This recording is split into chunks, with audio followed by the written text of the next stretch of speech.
जय जिनेन्द्र। मैं नेहा जैन जैन पाठशाला में आप सबका स्वागत करती हूँ। कल हमने महावीर स्वामी के पहले भव नैसान की कहानी सुनी थी। जब किसी जीव को पहली बार सम्यक दर्शन की प्राप्ति होती है तब से उसके भव काउंट किए जाते हैं। तो महावीर स्वामी के 27 भव हुए, उसमें पहला भव नैसार का भव था। अपना नैसार का भव पूर्ण करने के बाद महावीर स्वामी का जीव स्वधर्म देवलोक में देव हुआ। इसके बाद अपने तीसरे भव में महावीर स्वामी इसी भरत क्षेत्र में एक राजकुमार बने। महावीर स्वामी का जन्म हमारे पहले तीर्थंकर ऋषभदेव भगवान के पुत्र भरत चक्रवर्ती के पुत्र के रूप में हुआ था, जिनका नाम था मरीचि। जब ऋषभदेव भगवान को केवल ज्ञान हो गया, उसके बाद जन समुदाय और भगवान के परिजन भगवान की देशना सुनने के लिए जाते हैं। तभी मरीचि भी अपने पिता के साथ भगवान की देशना सुनने के लिए जाते हैं। भगवान की देशना सुनने से और साथ ही पूर्व जन्म के संस्कार के कारण उनको संसार से विरक्ति हो जाती है और वो ऋषभदेव भगवान के चरणों में दीक्षित हो जाते हैं, दीक्षा ले लेते हैं। कुछ समय तक तो वो तप और संयम का अच्छी प्रकार से पालन करते हैं। धर्म का जो भी मार्ग भगवान के द्वारा उन्हें बताया जाता है वो उसी प्रकार से उन सभी नियमों का पालन करते हैं। साथ ही साथ वो 11 अंगों का भी अध्ययन कर लेते हैं।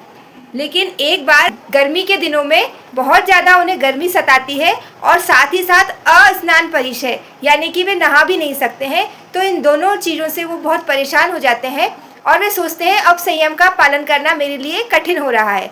लेकिन ये धर्म का मार्ग छोड़कर वो वापस अपने राजमहल में भी नहीं जा सकते हैं, क्योंकि उनको एक डर रहता है कि सभी मेरा मजाक उड़ाएंगे और सभी लोग मुझे डरपोक भी कहेंगे। साथ ही ये भी सोचते हैं कि यदि मैं साधु जीवन में रहता हूँ तो संयम का भी उचित प्रकार से पालन नहीं कर सकता हूँ, तो मेरी आत्मवंचना होगी। तो फिर इस कारण से वो एक बीच का रास्ता निकालते हैं, यानी कि वो साधु तो रहेंगे लेकिन अपने नियमों में कुछ शिथिलता ले आते हैं। फिर सोचते हैं कि जब मैं श्रमण धर्म से अलग हूँ, उनके सारे नियम नहीं मान रहा हूँ, तो जो मेरा वेश है वो भी अलग होना चाहिए। इसलिए वो अपने वेश में भी कुछ चेंजेस करते हैं।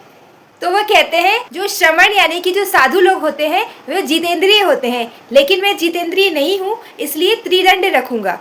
इसी तरह श्रमण संत पूर्ण हिंसा के त्यागी होते हैं, इसलिए वो अपना मुंडन कराते हैं यानी कि केश लोचन कराते हैं। लेकिन मैं पूर्ण हिंसा का त्यागी नहीं बन सकता हूँ, इसलिए मैं एक शिखा यानी कि चोटी रखूँगा और बाकी पूरे केश का मुंडन कराऊँगा। फिर मरीचि कहते हैं कि श्रमण अपरिग्रही होते हैं, लेकिन मैं परिग्रही हूँ, इसलिए चंदन का लेप लगाऊंगा। श्रमण निर्मोही होते हैं, इसलिए कुछ भी छत्र चामर इत्यादि नहीं रखते हैं, लेकिन मैं मोह और ममता के सहित हूँ, इसलिए मैं छत्र भी रखूंगा, साथ ही उपानत और खड़ाऊ भी पहनूंगा। श्रमण लोग निरंबर या श्वेतांबर होते हैं, लेकिन मैं कषाय से कलुषित हूँ, इसलिए गेरुआ वस्त्र धारण करूंगा। और साथ ही श्रमण भगवंत पूर्ण रूप से सचित जल के सर्वथा त्यागी होते हैं, लेकिन मैं परिमित मात्रा में यानी कि लिमिटेड मात्रा में जल का उपयोग नहाने में और भोजन बनाने में और पीने में भी करूँगा। तो इस तरह से ये सारे चेंजेस कर वो एक नया मत का प्रारंभ करते हैं, जिसे परिव्राजक नाम दिया गया है। और ऐसा ही वेश धारण करके वे ग्राम और नगर में विचरण करने लगते हैं। तो जहाँ जहाँ ऋषभदेव भगवान जाते हैं वहीं वहीं वे भी जाते हैं, और जहाँ ऋषभदेव भगवान की देशना होती है तो वे वहाँ न जाकर उसके बाहर ही बैठते हैं और धर्म ऋषभदेव भगवान के धर्म को ही धर्म मानते हैं। वो जो भी प्रवचन देते हैं उसको बड़े ध्यान से सुनते हैं। कई लोग उनके पास आते हैं तो जो भगवान ने मार्ग बताया होता है, जो भगवान ने शिक्षाएं दी होती हैं, वे वही सब शिक्षाएं उन लोगों को देते हैं और उनको भगवान के पास ही दीक्षित होने के लिए भेजते हैं। जब भी कोई आता था तो वो उनसे यही कहते थे कि यहाँ धर्म नहीं है, धर्म तो भगवान के पास यानी कि ऋषभदेव भगवान के पास है, तो आप वहीं जाइए। तो इस तरह से वो अपना समय बिताते हैं। इसी तरह दिन बीतते हैं। फिर एक बार भरत चक्रवर्ती ऋषभदेव भगवान की सभा में आते हैं और ऋषभदेव भगवान से प्रश्न करते हैं कि भगवान कृपया बताइए कि क्या आपकी सभा में ऐसा अन्य कोई और व्यक्ति भी है जो इसी 24 में तीर्थंकर बनेगा। तब भगवान उनके क्वेश्चन का आंसर देते हुए बोलते हैं, ये जो स्वाध्याय में लीन तुम्हारा पुत्र मरीचि है, जिसने अभी परिव्राजक रूप धारण कर रखा है, और जो पहला परिव्राजक है, इसी मरीचि का जीव आगे जाकर इसी अवसरपीढ़ी काल का अंतिम यानी कि 24वां तीर्थंकर बनेगा। साथ ही ऋषभदेव भगवान भरत चक्रवर्ती से ये भी कहते हैं कि तीर्थंकर बनने से पहले यही मरीचि प्रथम वासुदेव भी बनेगा और मुका नगरी में चक्रवर्ती भी बनेगा। तो यह सुनकर जो भरत चक्रवर्ती होते हैं वो मरीचि के पास जाते हैं और उनको वंदन नमन करते हैं, और नमन करने से पहले ये कहते हैं कि मैं आपके इस रूप को नमन नहीं कर रहा हूँ, लेकिन आगे आने वाले समय में इसी अवसर पीढ़ी काल में आप 24वें तीर्थंकर होंगे तो मैं आपके उस रूप को वंदन करता हूँ।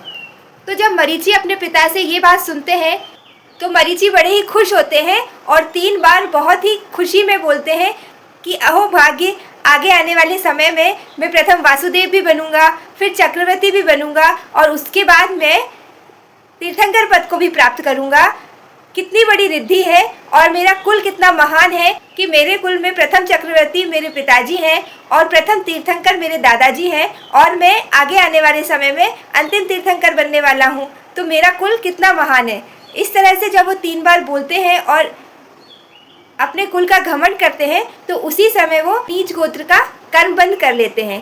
कहते हैं इसी नीच गोत्र कर्म के कारण महावीर स्वामी पहले ऋषभदत्त ब्राह्मण की पत्नी देवानंदा की कुक्षी में गर्भ रूप में उत्पन्न हुए थे और 82 रात्रि तक उन्हीं की कुक्षी में रहे। उसके बाद जब इंद्र ने देखा कि महावीर स्वामी का च्यवन ब्राह्मण कुल में हुआ है, जबकि कोई भी तीर्थंकर हमेशा क्षत्रिय कुल में ही उत्पन्न होते हैं, तो उन देव ने हरिणगमीशी देव द्वारा देवानंदा की कुक्षी से गर्भ का अपहरण कराया और 83 रात्रि को देवानंदा ब्राह्मणी की कुक्षी से गर्भ का अपहरण करके त्रिशला माता की कुक्षी में गर्भ का सहरण किया गया।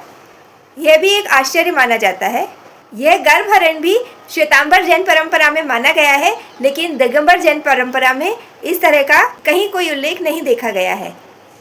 तो इस तरह मरीचि वहाँ पर नीच गोत्र का कर्म बंद कर लेते हैं और उसके बाद वापस से सेम जो उनका रूटीन रहता है उसी तरह से वह अपना जीवन व्यतीत करते रहते हैं।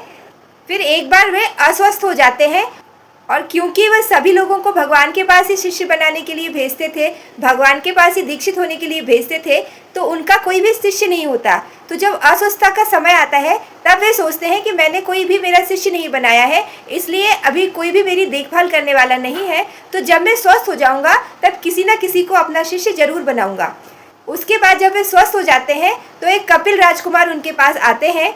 हमेशा तो जो भी व्यक्ति उनके पास आता था उसे बोलते थे कि धर्म यहाँ नहीं है, धर्म ऋषभदेव भगवान के पास ही है, तो सबको वे वहीं भेज देते थे। लेकिन जब कपिल राजकुमार आते हैं, वे उनसे दीक्षा लेना चाहते हैं और पूछते हैं कि धर्म कहाँ है, तब मरीचि कहते हैं कि धर्म यहाँ भी है और धर्म वहाँ भी है। तो इस तरह से वो कपिल राजकुमार उनके शिष्य हो जाते हैं। तो इस तरह से मरीचि उन कपिल राजकुमार को अपना शिष्य बना लेते हैं। महापुराण के अनुसार यही कपिल सांख्य दर्शन और योग शास्त्र के प्रवर्तक माने गए हैं और इसी तरह आदि परिव्राजक मरीचि के शिष्य कपिल से ही परिव्राजक संप्रदाय की शुरुआत हुई। तो परिव्राजक के रूप में मरीचि अपना पूरा जीवन व्यतीत करते हैं। उसके बाद अपने अगले भव में ब्रह्मदेवलोक में मरीचि यानी कि हमारे भगवान महावीर स्वामी का जीव ब्रह्मदेवलोक में उत्पन्न होता है। आशा है आपको कहानी पसंद आई होगी और समझ भी आई होगी। यदि कहानी अच्छी लगी है तो प्लीज़ मेरे वीडियो को लाइक और शेयर कीजिएगा और मेरे चैनल को सब्सक्राइब कीजिएगा। एक बार महावीर जन्म कल्याणक की आप सभी को अनेक अनेक शुभकामनाएं। धन्यवाद। जय जिनेंद्र।